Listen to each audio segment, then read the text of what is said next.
Niemann Hao, Warsha Jill Lawson. Hi everyone, I'm Jill Lawson, Associate Professor in Landscape Architecture at Lincoln University in New Zealand.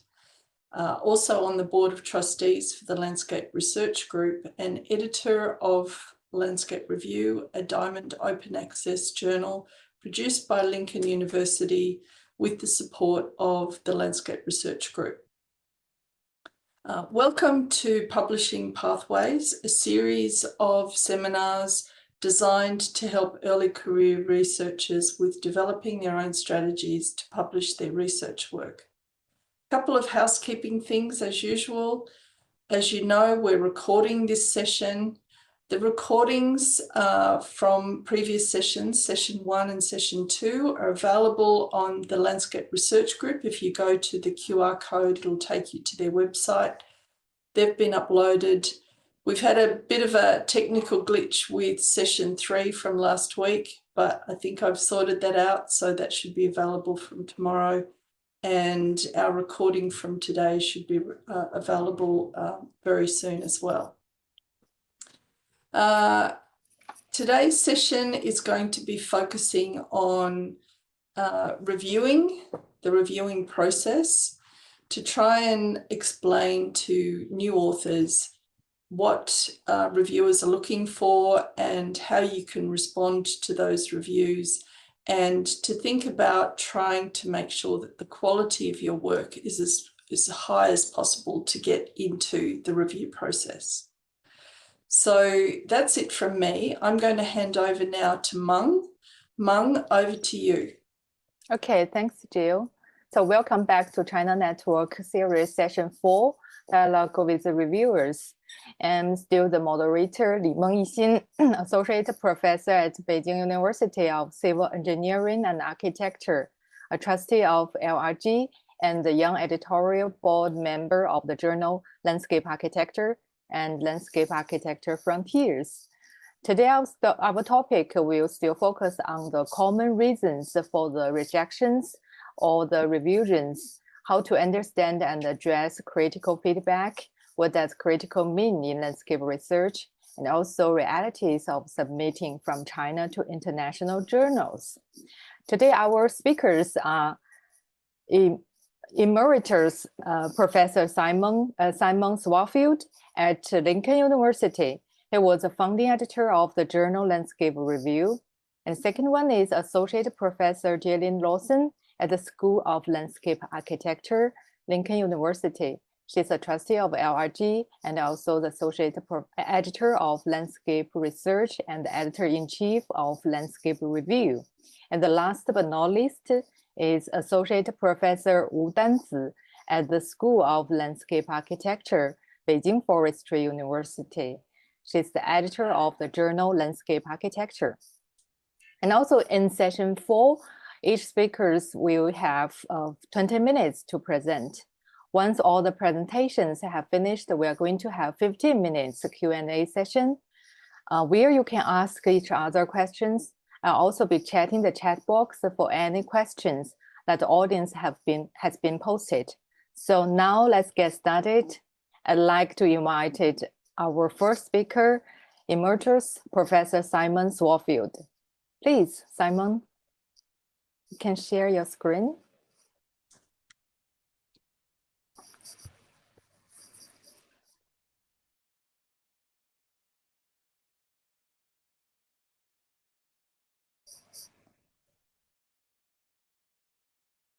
Well, kia ora koutou. Greetings, yes, everyone. Thank you for inviting me to join the seminar.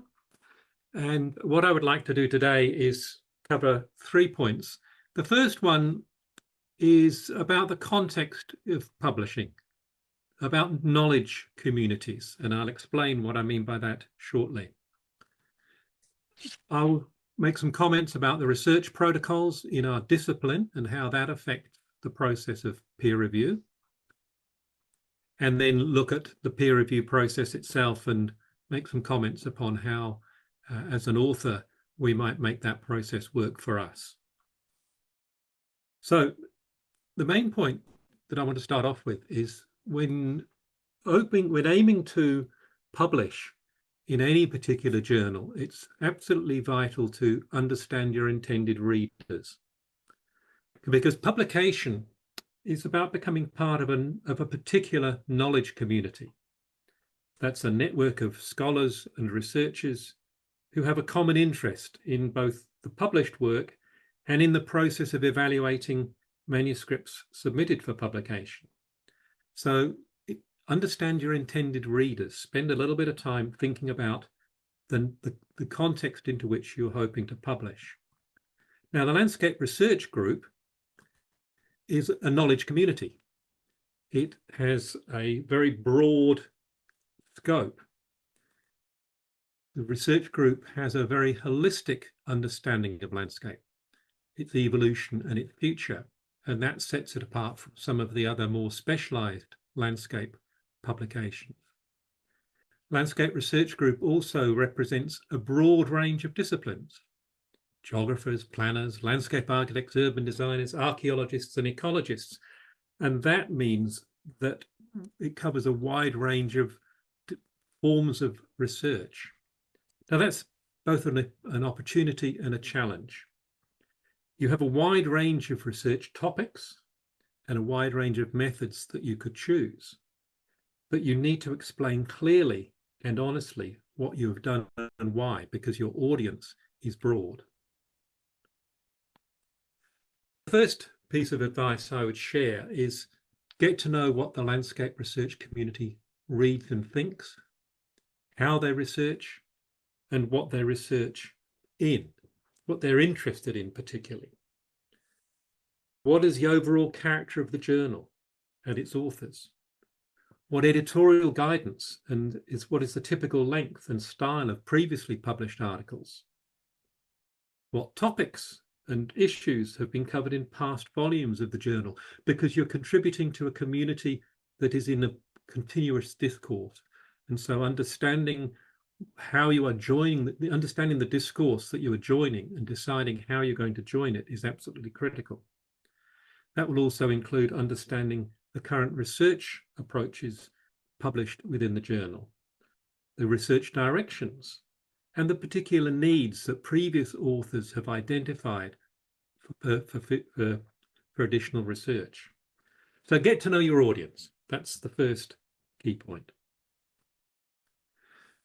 The second point that I'd like to touch upon is thinking quite carefully about the nature of landscape research in the knowledge community that you are intending to join. What types of knowledge are valued? What research protocols are followed? And how do the editors and peer reviewers evaluate submissions? In terms of knowledge, Landscape Research Group, as I've noted, is a very broad community of disciplines. So different types of knowledge are valued, as long as it's about landscape. It also has a particular ethos of care and a commitment to inclusive practice. So there are some values associated with the types of knowledge that landscape research is interested in publishing. A few years ago, I was involved in preparing a textbook on landscape architecture research. And one of the things we did in preparing that book was to talk to a number of editors and reviewers in landscape architecture. So one of the disciplines that the Landscape Research Group covers. And asked them really what research protocols they found most important. What were the key research protocols? And 3 key points came out. The importance of transparency, clear, open, and honest communication. Reviewers and editors are looking to be clearly informed, and so they know exactly what your claims are, what your knowledge claims are, how you undertook your process. The second one is of relevance. Explain clearly how important the topic and the research is. What is the relevance of your research to the community in which you are hoping to publish? And finally, fitness of a purpose. that is a very broad-ranging protocol, but what it really says is that you need an internal integrity of your manuscript. The article has to flow through from a stated and clear purpose, explanations of what we already know and what we need to know, through to the research strategy, the form of inquiry you're following, through to the design, how are you accessing information from the real world, through to the methods you use, to the findings, and then to the conclusions and the significance. The key point is to have all of those aligned. And that's easy to say, but not always quite so easy to do. But it's critical to acceptance in any landscape publication, and particularly in a publication like landscape research. The third point is about peer reviewers. Peer reviewers, of course, advise the editors on the overall suitability of a manuscript and on specific criteria. They also provide comments to the author. Now, some of the specific criteria are self-evident, but it's important that you pay attention to the criteria that your particular intended journal adopt.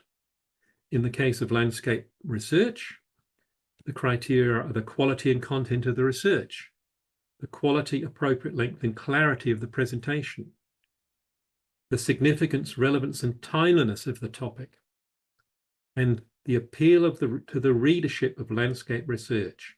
In other words, how are you speaking to the audience of this journal? Now, peer reviewers also provide comments to the author to help address the questions that they're raising. And this is where often new researchers attempting to publish, and old researchers who think they know how to publish and are having their manuscripts returned. We're very conscious of the nature of the comments we receive. It doesn't matter how experienced you are, you still are conscious of the nature of the comments. Now, peer review is intended to be critical, but in an academic context, this doesn't mean negative. It means a careful and considered evaluation, and an evaluation that's based upon expert knowledge.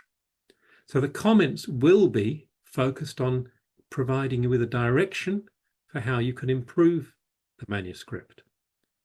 The peer reviewers and the editors in their comments will be guiding you towards an improved manuscript. Now, some of the common peer review questions and comments in my experience cover those different steps within the process. Have you really explained the purpose? Have you explained what is already known? And often, have you covered this particular range of work, or have you acknowledged this particular range of work? Have you made your question clear? What is your question? Strategy. What is the research approach? What are you trying to do in terms of the type of knowledge that you're trying to prepare? There's no correct approach to inquiry in landscape architecture. It all depends on what you're aiming to achieve. But it's vital that you have a clear understanding of what you are trying to do. Are you focusing on description of a new phenomenon, or are you looking to challenge an established statement of theory? How does your research process proceed? Is it a process of distinct steps, or does it involve a lot more of the creative side of our discipline? So what's your approach? What's your strategy? It's also critical to explain, in my experience, to explain the type of landscape cases that you have studied. Research design is about how you choose data from the real world. Landscape is infinitely variable. Landscapes are always different from other landscapes. So the question is, which cases of landscape have you adopted for your study? What type of case is it? And the point about asking that is, how can it then be compared with other landscape cases. So one of the things that's often lacking is an explanation of how the readers can use the knowledge that you've created through your particular study. Methods is probably a little bit more obvious. That's how the data was recorded and analysed. And reviewers will want to know that you've followed best practice and also that you understand the limitations of your methods and that you don't extend your conclusions beyond the point at which the methods can support. Findings, of course, what new knowledge have you contributed? It's amazing how often in the first draft of a manuscript you forget to make it clear what it is that you've discovered which is new. And finally, of course, significance. What does your research mean for the landscape community? And this is where knowing the community comes back into the central consideration. What is the significance of your findings to the group of readers that you are hoping to address? This conclusion is vital in reinforcing the relevance of the research. So when preparing your manuscript, the best advice I can suggest is, first of all, understand the research protocols and make sure you follow them, setting out what you're intending to do and ensuring that you're consistent throughout your research and through the reporting of the research. Prepare the manuscript with clarity, explain how everything you have done is towards the purpose of the research, and explain the relevance. And finally, of course, make sure that you understand the submission requirements and tick those boxes. So, my key messages are relatively straightforward. First of all, learn about the landscape community you hope to join and their ways of creating knowledge. And then shape your manuscript to tell a clear and accurate story about the focus, the process, the findings and the relevance of your research to that landscape community. There are many landscape communities behind the journals we have, and it's a critical part of publication to know who you are addressing and what story are you telling them. Well, that's, I think, as far as I would like to go today. So thank you very much indeed. Over to you, Ming. Thank you. Thank you very much for your presentation. And the next one, Jill. Thanks, Mung. Share my screen.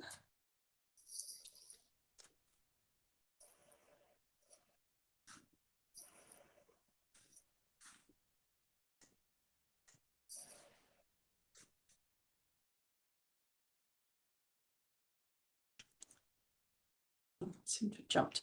Okay, so it's Jill again.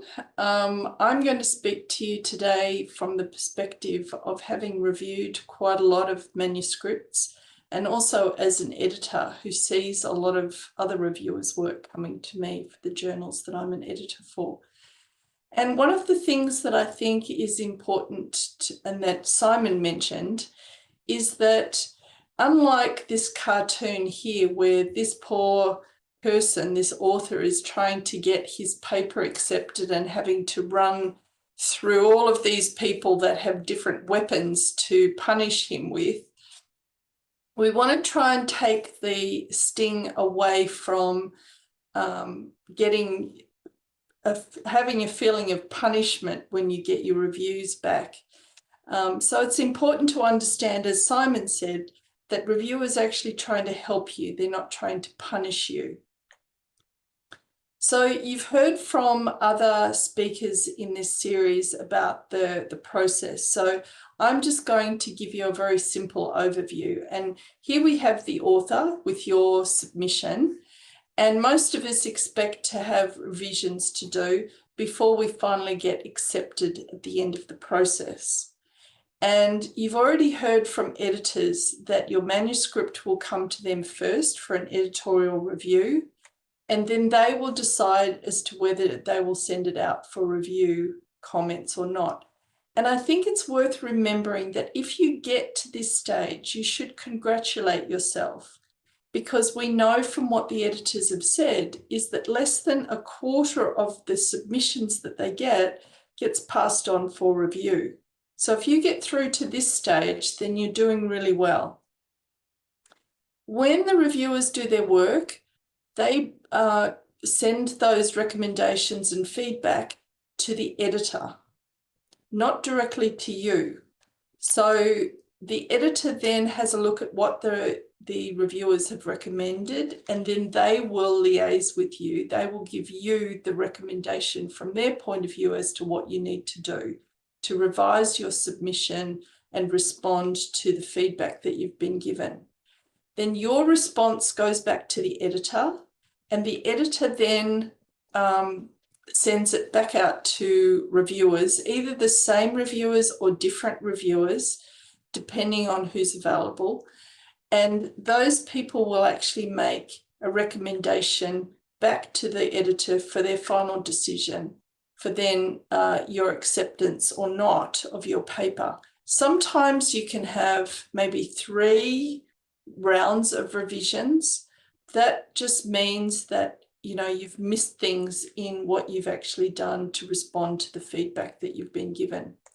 So today I'm going to focus on this review process, but also to your responses to the reviewers.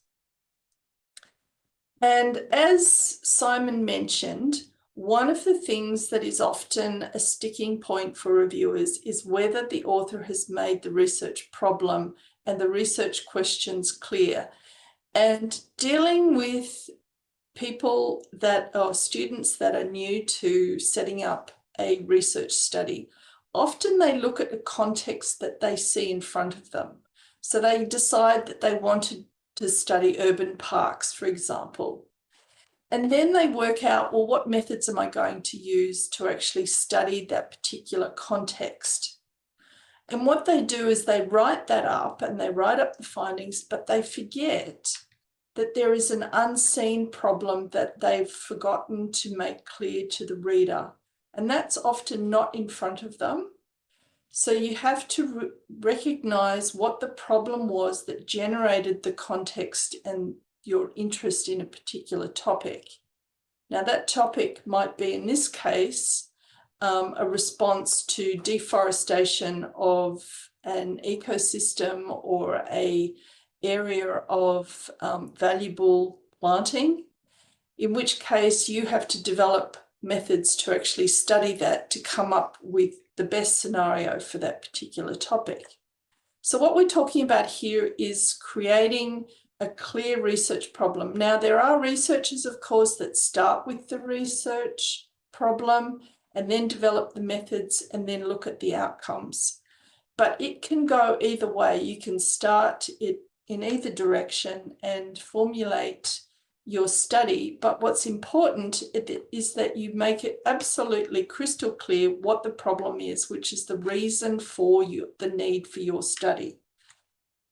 And then the research questions have to align with what you're trying to study, which is what Simon mentioned. It's really important that they align, so you're not asking questions of something that you're not looking at. So your research questions have to align with your research problem. And that normally comes from the literature review. The second aspect that reviewers are very sticky about are your methods. So your methods can be technology related. They could be related to gender. So different methods might be used for men compared to women or non-binary genders. They could be age related. So different methods for children compared to adults, compared to maybe the elderly. So your methods could be quite different for those different age groups. Or they could be culture related. And this is often the case with Chinese researchers. They have methods that are embedded and appropriate for the Chinese culture. But if you are speaking to an international audience, you have to think about what can be translated across cultures from the methods that you've set up in your study. So this is where novelty and innovation can come in. Not only can it be the particular topic that you're interested in that hasn't received very much attention, it can also be a method or set of methods that are new in the world that you may be proposing for people to actually look at. Whatever it is that you come up with, the methods have to be appropriate and clear. So it has to be enough detail so that somebody else can actually carry out a similar study. Then there's the results. So results, I'm always very keen to have photographic evidence, which helps to contextualize the evidence of a study. But you can also have graphic evidence, of course. I'm more partial to individual figures rather than a cluster of figures like this, which I find quite difficult to read. And then there are obviously tables that make it very easy to actually look at differences between rows and between columns. So there are two aspects here. First of all, you have to be able to show that your results were analysed convincingly. So it could be a descriptive analysis of a small sample of things, or it could be a statistical analysis of a large amount of data. Whatever it is, it has to be convincing to the reviewer. And then finally, you have to also have your results that are presented really well. So is it photographic evidence? Can we make sense of that? Are they graphs or charts, or are they tables? And are they easy for the reviewer to actually make sense of and understand how you've interpreted it? And then finally, there's the discussion. Now, the discussion, and I'm sticking to my tree growth analogy here, the discussion is telling a story. So normally there is a beginning, your starting point, which was normally the introduction or the start of the literature review. And then it incorporates your results with other people's studies, which then helps to develop your conclusions or your outcomes with implications for the future. So here what we want from a review point of view is that your discussion situates your work within ongoing discussions in other studies. So you've heard from other editors in this series that they're looking for up-to-date referencing, sources that you're comparing your work to in the last 5 years. Sometimes that can actually be older material if you've returned to a topic that hasn't been studied for a long time. But what is critical is that your discussion shows the significance of your work to the field. What new knowledge have you produced to show how you're making a contribution at the international or global level? And it could be through your methods, or it could be through the topic that you've chosen. So having written all of that feedback, the reviewer then comes up with a decision about what standard or what to recommend to the editor. It could be to accept with no further changes needed. It could be minor revisions that are usually just presentation errors. It could be major revisions, which means there are key sections that need to be rewritten, as well as the presentation standard that needs to be improved. That's probably the most common recommendation after the first round of reviews.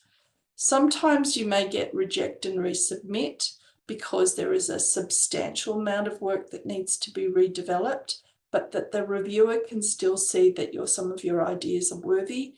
And if you're really unlucky, the reviewer will actually give a recommendation of reject because they can't see the worth of your work. So now we move to responding to those comments. So this goes back to what other speakers have said in the series, and that is, don't try to argue, because remember, you're not responding to the reviewers. Your responses go to the editor, who has to decide on the next steps for your manuscript. So be brief, make your responses concise and to the point. You can say that you agree, you can say you disagree, or you can say that you're not sure what they mean. but avoid long explanations about why you did a certain thing. You're not having an argument with the reviewers who gave you their feedback. Make sure that your resubmission comes in by the due date or sooner, because the quicker you can get it back to the editor, the quicker the editor can process it and send it on to the next steps. And make sure that you highlight your changes in your revised manuscript. So the editor and the reviewers will want to see what changes you made. And it's also helpful to cross-reference that to your responses in a table or wherever it is that you've actually responded to. Now, looking at how to respond to authors, to reviewers' feedback, this is what I recommend you do, which is what I was taught a long time ago. And that is, you make the changes in the manuscript, but you also have a separate file, which is the response to reviewers. Now, what you do here is you can sort all of the review comments into the different sections: introduction, methodology, results, discussion, and so on. And then you can put each of the different comments into each of those sections. So in this case, I had various comments that came through from various people, and I compiled them under the different sections for the manuscript, and that makes it a lot easier for you to actually respond. So here we explain the action or no action related to each comment. We keep it short, and you can see here I've got agreed, agreed, agreed, agreed, done, done. So short, punchy statements, not long-winded explanations about what I've done. If reviewers want you to do more on the manuscript, you're going to have to watch your word count. So it's very easy for reviewers to want to get you to do more as an author, but you're going to have to work out, if you add more words, you're going to have to work out what text you can actually remove to keep your word count within the journal's recommended limit for words. And then once you've done that, you can provide your revised manuscript with your track changes or highlighted text changes. Sometimes you can cross-reference, like I've done here, to the pages or the lines. And some editors will like to see a covering letter that gives a summary of the changes that you've made. I need to also include the area of AI and how it relates to peer reviews. And there was a study released last year of 1,600 academics, and the researchers found that 50% of researchers now use AI for peer review. And that's usually against the guidance of the journals. There are some reasons that I've listed here that AI is acceptable to use, and that's for spotting plagiarism, image duplication when the author hasn't actually got permission from copyright authors to use their work, statistical errors. It could be finding expert reviewers for a particular topic. And it's also okay to summarize text and check grammar and formatting once you've written the review.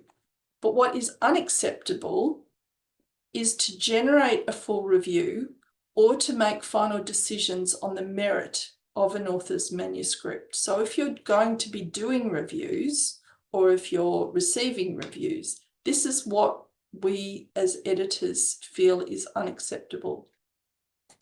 Remember that if work is uploaded to public AI models or apps, it can breach the confidentiality of the author's work. It may also introduce biases if the AI model has ingested a quantity of work that is much larger on one side of the argument than on the other. So you've got to be careful that the review doesn't actually buy into biased arguments. And then it also can misrepresent the data that the author has actually been providing, and it can lack that nuanced understanding that human beings and experts in the field have to judge novelty. So in the future, and we're already moving towards this, journals are setting standard ethics and disclosure policies for AI use. But I think what's important for all of us to remember is we are accountable for the peer reviews that we produce, and therefore there has to be a human rather than a machine generating that review. So my advice for ECRs from the reviewer's point of view is keep developing your bilingual disciplinary knowledge or language skills for both your oral and your written research work. You've got such a big advantage if you can do that. Focus on producing high quality, authentic, reliable, transparent, and honest methods and results, and learn by becoming a reviewer for a high quality journal or journals, and avoid just repeating other people's ideas. Learn to make your own judgments. That's what we call critical thinking. And use AI as a tool, but don't let it do your job for you. And that's it from me. Thanks very much. Okay, thank you. Yeah, thanks, Jill. And the next one, Professor Wu Danzi. You can share your screen. You're mute now. Okay. Okay. My turn. Can you see the screen? Okay. Okay. So, good afternoon, everyone. It's a real pleasure to be here and join this discussion on peer review, especially from the perspective of landscape research and the experience of Chinese authors. The first two experts are both highly experienced, and their presentations were very, I think, interesting and easy to follow. So some of my views today actually align with theirs from the perspective of young scholar. I would like to share some more concrete experiences. My own academic journey has been closely connected to the topic of today's discussion. I was trained initially in a design-oriented environment where practice and project-based thinking were dominant. It was only during my PhD that I began to seriously learn how to write academic papers, which required a very different way of thinking, moving from design logic to research logic, and from individual practice to academic communication. That transition was not easy, and in many ways, it's still ongoing. To be honest, I sometimes feel I'm still learning how to write papers properly. Even after more than 10 years as a faculty member, I find that some of the same challenges remain, especially when engaging with international journals and peer review. So in that sense, my words today are not only based on observation, but also on personal experience. Now we often think of peer review as a technical process, something about revisions, comments, and decisions. But today, I'd like to take a slightly different angle. I think that peer review is not just about evaluating papers. It's actually about evaluating how we think, how we frame our questions, and how we position our research within a broader academic conservation. So in that sense, peer review is not just a gatekeeping mechanism, but a process that reviews the strengths and sometimes the limitations of our research thinking. Within that in mind, I will focus on 3 aspects today. First, some common reasons for rejections and revisions. Second, how we might better understand and respond to critical feedback. And third, the realities of submitting from China to international journals. Let me start with the first topic, common reasons. I believe this is probably one of the most relevant and pressing questions, especially for early career researchers and first-time authors, because very often the experience of peer review can feel quite uncertain. Papers are rejected or sent back for major revision, but the underlying reasons are not always immediately clear. From my observation, many of these issues are not simply technical problems. They often point to something deeper, that the research itself is not yet fully developed in terms of thinking. What I mean by this is that in some cases, the research starts from a very, very broad topic. For example, sustainability, resilience, climate change, or urban landscape transformation, but without clear defining a specific question. So the paper appears ambitious, but lack of a clear entire point and direction.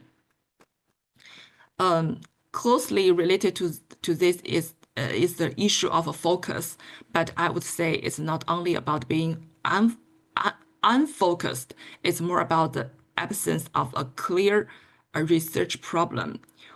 Without a well-defined question, even carefully collected data can appear disconnected. Another important aspect is the literature review. Very often it is treated as background, but not really used to position the research. From my experience supervising students, quite often I end up asking them to rewrite the paper right after reading the review, because at the point it's already clear whether they understand the field, what has been done, what is missing, and where their work fits in. So if the review is incomplete or just a list of studies without a clear argument, then the rest of the paper usually doesn't hold very well. So in that sense, the literature review is not just a starting section, it's where the research really begins. A similar issue can be seen in the use of methods. Sometimes advanced techniques are applied, but the key question is not whether the method is sophisticated, but whether it is appropriate for the research question, and whether it's used in rigorous and coherent way. Then we come to a very common situation. The papers that present results but do not develop strong conclusions. The findings are described, but their meaning is not fully interpreted, and their implications are not clearly articulated. In addition, there is also a lack of distinction between facts and interpretation. Empirical results and the author's own viewpoints are sometimes mixed together, which weakens the clarity and credibility of the argument. Another frequently mentioned issue is the lack of originality. But in many cases, this is not simple a matter of imitation, but a form of path independence, where existing frameworks are followed without being critically examined or extended. Finally, what is often described as a writing problem is, in fact, closely related to thinking.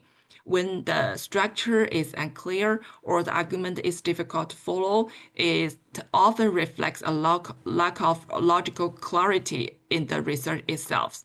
So, if I may just briefly summarize, many of these issues may seem quite small, sometimes even a bit technical or trivial, but in my experience, both from my working and from talking with other reviewers, there are actually very common patterns and they are usually connected. So in the end, what they really show is a gap between producing data and building knowledge. And perhaps more importantly, it remains us that a good paper doesn't really start from data or even from methods. It starts from a clear question.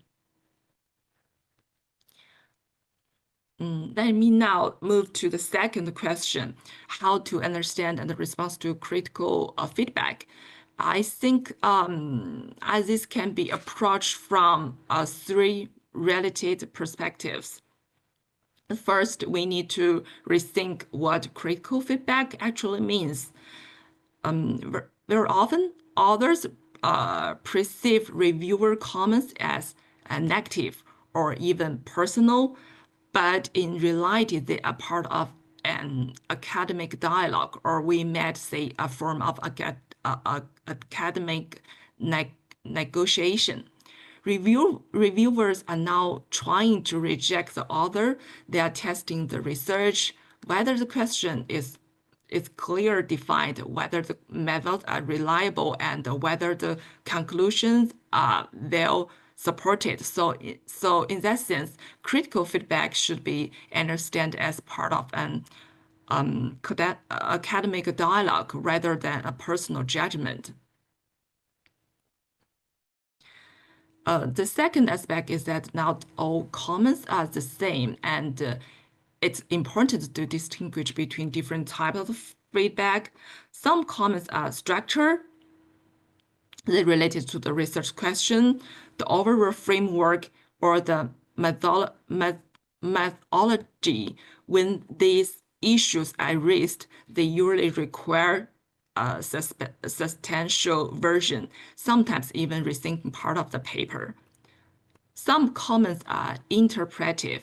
In this case, reviewers may not agree with how the results are explained or how the conclusions are drawn. Here, the key is not simply to rewrite the text, but to strengthen the argument and provide clear justification. And then there are minor issues. For example, languages, figures, formatting, or some clarifications, which can be addressed more directly. So the key ability here is not just how much to revise, but where to revise. Finally, I would like to say a few words about how to respond. Responding to reviewers is not about simply accepting everything, nor about defending everything. It is about making the research more convincing. A useful way to approach this is in 3 steps. First, to acknowledge the comments. Second, to clarify your understanding. And third, to revise the test or explain your responding if you choose not to revise. However, from my observation, there are also some common issues, particularly among Chinese authors. One is focusing too much on point by point version without rethinking the overall logic of the paper. Another is over-accommodating reviewer comments, which sometimes weakens the original argument or structure. And a third is addressing only the surface of the comment without really asking why the issue was raised in the first place. So perhaps the real challenge is not just responding to comments, but understanding what kind of response actually strengthens the research.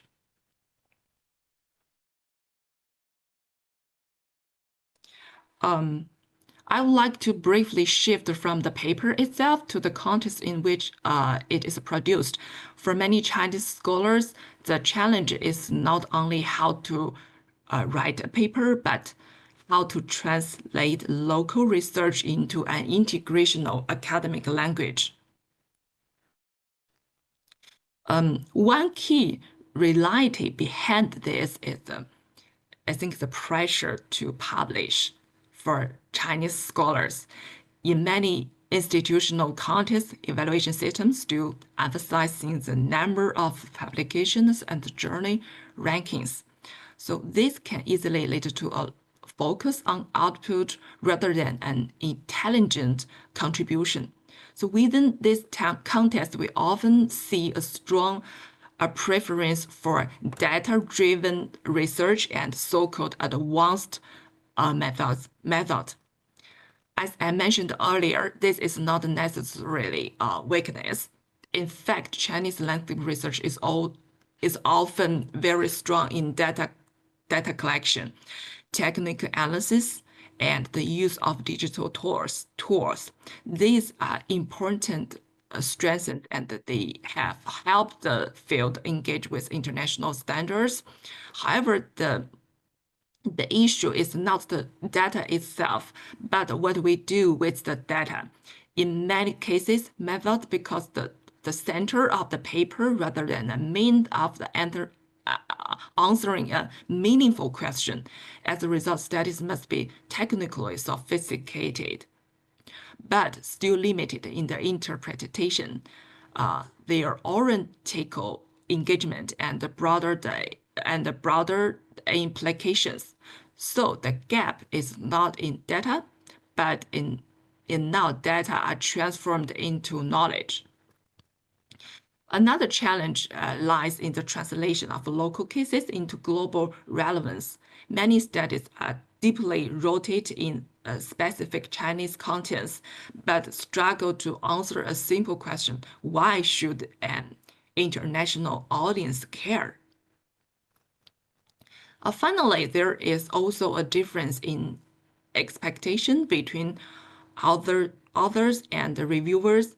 Authors may focus on completeness, collecting enough data, covering enough aspects, while reviewers are more concerned with contribution and originality. This mismatch often leads to frustration. So in the end, the challenge is not only to produce more research, but to reposition that research within a broader international conservation. To conclude, peer review is not just a filtering mechanism. It's a process that reviews how we think as researchers. And I would like to end with a question. Are we producing international research, or are we simply translating local reports into English? In other words, we are not short of data, we are short of arguments. Okay, thank you today. Thank you for your presentation. And now we'll move to the Q&A session. And I think firstly, I have 3 questions respectively to the 3 presenters.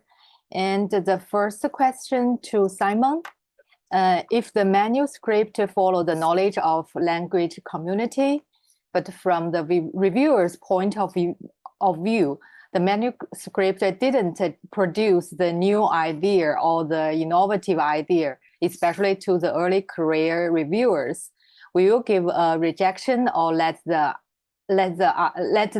have a revision? 就我第一个问题 I will give the questions in my language. And 我第一个问题是给 Simon 的。第一个问题是在他的这个讨论中，其实对于这个期刊的知识的这个定位和对于这个期刊的理解有一些这个自己的见解。那对于他来说，如果这个作者没有提出一个新的或者是比较有创新力的一个观点的话，他是否会给这个作者一个据稿，或者是给予他一个修改的这个机会？This is the first question for Simon. And the second question for Jill. How to let the local research become international? I think it's a big problem, but from your point of view, you can give some suggestions, because maybe such in the discussion part of the paper integrated the idea into global context. And do you have any suggestions about this part, or do you have any suggestions when the people when the students or the early career researcher wants to calculate the international thinking of ways? Do you have any suggestions about this? 我第二个问题是问跟 Jill 的是，如果这个比如说年轻学者他的这个论文里面对于这个国际化的这个研究部分的思考，就如何将他们的这个对于本土的这个案例融入更大的这个国际化的这个语境哈，这件事情，在这个文章的写作中，这个作者如何这个融入更多的这个国际化的思考，是在这个比如说写作的这个讨论部分呢，还是有其他的一些想法？然后对于年轻读者来说，如何去锻炼这种国际化的思维方式啊，这是第二个问题啊。The third question to 吴丹子，from your experience, if your student want to contribute a paper to English language journal, do you have any suggestion to them? Or what is the most important step you think to give some suggestions? 第三个问题是给这个吴丹子老师的，就是从他的这个经验，因为他有在带学生哈，作为老师来说，如果他的学生或者是他教过的学生或者带的学生想去投一篇稿件给这个英文的这个期刊，他会给予一些什么样的建议哈？以他的这种这个经验也好，或者是对于这个中英文期刊的了解和审稿的经验也好，有哪些的这个建议哈？然后以及他认为这个最重要的一步对学生来说，英文投稿最重要的一步会是什么哈？这是三个问题。That's all for the three questions. Yeah. So please, Simon, you want to give your answers firstly?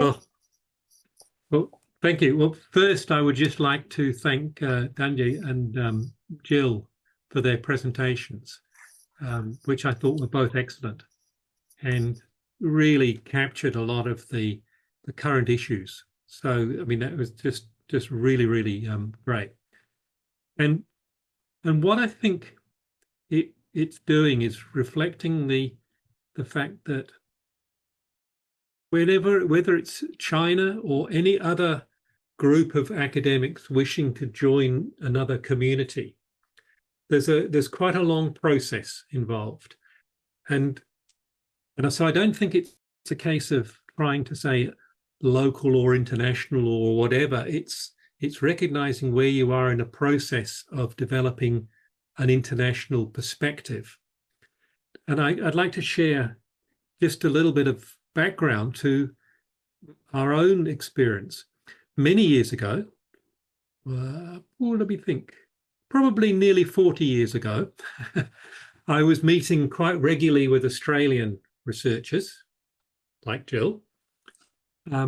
And the big problem we had was that we were sending our research to European journals like Landscape Research, and it wasn't being accepted because people were saying to us, well, what's the relevance to us? What's the relevance of this research to the readership, which at that time was very European, very Eurocentric? The journal Landscape Review started from that premise. It started from that realization. We realized that we had to build our own culture of publication to get confidence in what we were doing. And as we started to build that, we were better able to then expand and connect to a broader audience. And I really feel that the challenge that we've been discussing here today is it's a step along the process. Now, the audience today are under pressure to publish in international journals. You know, the institutions are driven by indices. But what that often does is try to make us run before we can walk. And I think the critical thing to do is to have stepping stones along the way. And so in my own case, I think we sort of started off by publishing quite modestly, building the experience and gradually connecting and building to a wider networks. And I think from a practical point of view, it's not trying to jump straight into some of the bigger journals, some of the international journals. It's totally unrealistic. So be patient is my commentary. It's to be patient and build your confidence in your own process, to build confidence in your understanding. Danji identified exactly the sorts of issues that new researchers need to deal with. And they need to deal with them wherever they're publishing, whatever the context is. So it seems to me that it's a stepping stone process, and being realistic about the stage at which you are at and where you feel comfortable. The second point really is aligning yourself with other researchers. The best and simplest way to publish internationally is to align yourself as a part of a team with someone who publishes internationally. Because that way you will learn the context into which you're publishing. So it's also a case of building partnerships with people who have linguistic competencies and research competencies that you can share and learn from. So I think those are the two points that I would make. Is the case of being comfortable in a process which is incremental, even though that might be hard in terms of the institutional settings. It may be that you may be necessary to do more modest publications to get the process to become comfortable with the process, and then teaming up with partners, if international partners, if necessary, to build that and extend those skills outwards. So that's the best I can offer, I'm afraid. Okay, thanks to your answers, Simon. And another answers, Jill, do you want to say something about? Yeah, sure. So the question, as I understand it, was how does an early career researcher translate something that is very locally Chinese into something that is of interest to a much bigger audience around the world? I think what I would suggest is, first of all, do you think what you're studying in China is China alone in this?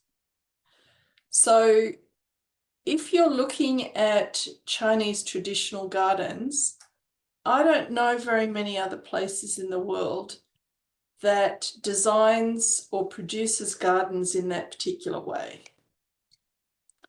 If you're going to take that as your context, you have to be able to find a problem that somehow that illustrates. And I think that's a really difficult thing to do.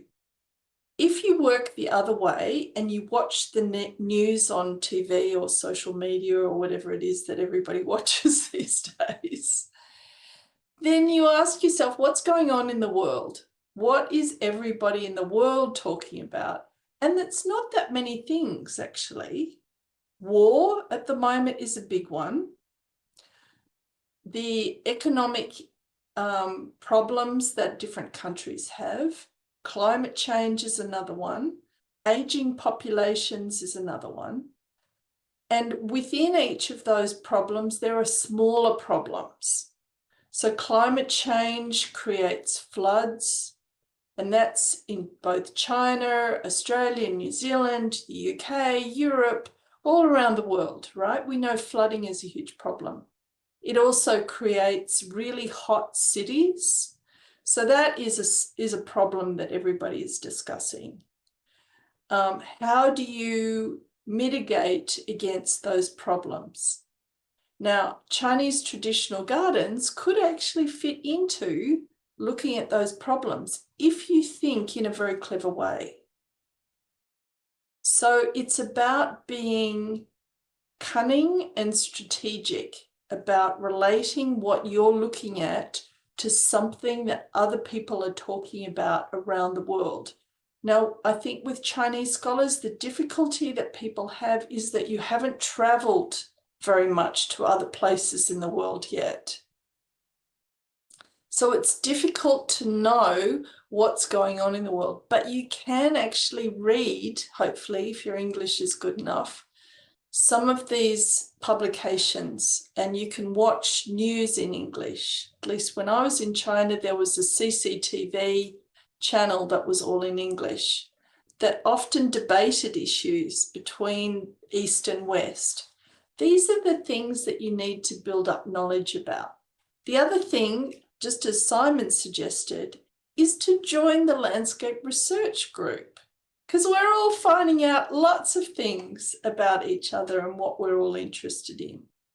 I know that's an unashamed pitch for becoming a member, but this is why we're running these seminar series, is to encourage you to get involved in an international group like this so that you can develop your understanding of some of the issues that other people are talking about. So, and then it's up to you to be really clever about trying to relate what you're interested in to what everybody else is interested in. So that would be my suggestion. I don't know if that's helpful or not. Is there another question that you had, Mum? No, that's this question. I think the conclusion, stay local and think international. Yeah. Yeah. Yeah. But Great. it's hard when you're starting. Yeah, it really hard. is. Yeah. Okay, thanks, Jill. Yeah, thank you. And Danzi. Yeah. Hello. Yeah. Yeah, okay. For me, that's really a good question, because actually this is a very timely one for me, because right now it's this thesis submissions season for our graduate students. So I've been reading student papers almost every day. And at that time, some of them are also trying to submit to journals before graduation. So in a way, this is I think it's a writing season and a reviewing season for me. So based on my experience, if I were to give a few practical suggestions, I think three things. First, I would start with the literature review. I want to emphasize the literature review. I mentioned earlier, this is really where you can see whether a student is ready for publication. It's not just about reading enough papers or understanding the field or have been done what is missing and where your work actually fits in. So if that part is not clear, the rest of the paper usually becomes quite difficult to develop. Second is the I think spend more time for the conclusion. Interesting for landscape architecture students, this is actually an advantage for the landscape architecture students, because they have a lot of practice experience and maybe practice experience, because but they can relate their findings to real design, real projects, and the broader implications. But in many cases, students don't fully use this strength, and the conclusion ends up being quite weak or just a summary. And finally, I noticed more recently with all the translation tools and the AI tools, students' English has improved a lot. Grammar is not the main problems anymore, but the issue is still, I think, the logic, not just the overall structure, but the connections between sentences and the paragraphs. Sometimes everything is correct, but the argument doesn't really follow. So I usually tell my students, don't only focus on whether the sentence is right, but also whether it connects to the next one. Yeah, it's really about preparation, argument, and clarity of thinking. That's all. Yeah. Okay, thank you very much. And okay, I think no more questions, or that's the all contents that we want to share. And I think lastly, I want to express my gratitude to all the speakers and our partners, the Journal of Landscape Review, Chinese Landscape Architecture, Landscape Architecture Journal, Landscape Architecture Frontiers, and Landscape Architecture and Sustainability. We are looking forward to the collaborations in the future. And also, I'd like to thank Jill and Sarah personally. We've got through many challenges together for this online series. And finally, I think through our event, if you are interested in landscape research groups, international networks, as well as landscape research journal, or you want to broaden your horizon of your research and engage with more like-minded individuals, please join us. And we have many social medias, such as the official website, Facebook, LinkedIn, Instagram, and WeChat platform. And you can get more information about landscape research groups. Okay, thanks to our Chinese audience. And this is the 4 sessions we would like to share with the Chinese early career researchers. Thank you very much.